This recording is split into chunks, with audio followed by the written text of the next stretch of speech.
Welcome to The Terrible Take, a mini podcast telling Steelers Nation what's on our mind. I'm Dave Bryan. Hi, I'm Melanie Friedlander, and welcome to My Terrible Take, coming at you every Sunday courtesy of Steelers Depot. This week, the player getting his entrance physical is offensive lineman Kendrick Green. Coming out of high school in Peoria, Illinois, he was ranked as a top 50 defensive tackle by ESPN. He redshirted his freshman year at the University of Illinois as a defensive tackle in 2017. The following year, he was moved to the offense, where he quickly adapted to his new role in the opposite trench.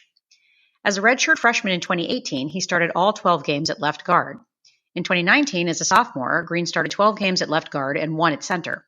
In his final season as a junior, and keep in mind that COVID made 2020 an abbreviated season for most schools, Green started all 8 games, moving to center in the final 3 games when his teammate went down with injury. With 33 consecutive starts, you would think that Green comes to the Steelers with a clean bill of health.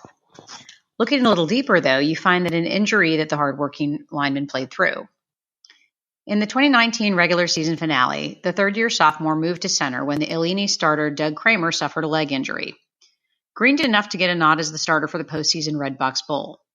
Taking snaps in practice, though, he suffered a groin injury. Based on some of Green's comments about adapting to the new position, it may have been the actual physical stance that caused this. He hadn't played anything at center since high school.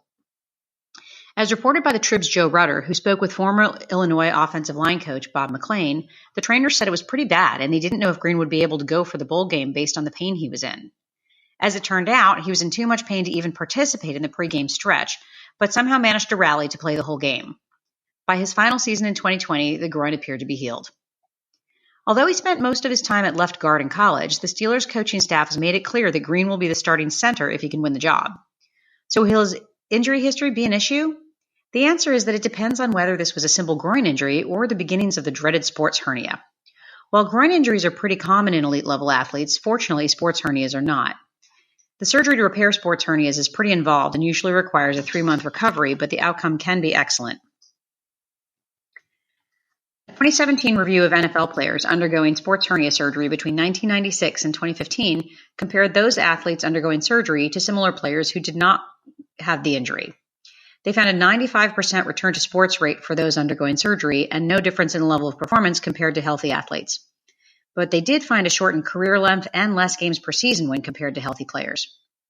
I think that off-season conditioning will be the key for Kendrick Green to make the permanent move to center and avoid future groin injuries. With NFL trainers available to guide him, I am optimistic that we'll see our new number 53 snapping the ball to Big Ben for a long time. That's my terrible take, and thanks for listening. Please follow me on Twitter @GirlSurgeon. Be sure to follow us at SteelersDepot.com and check out episodes of The Terrible Take every weekday at 5 p.m. Eastern Time. And check out The Terrible Podcast with myself and Alex Kozora every Tuesday and Friday.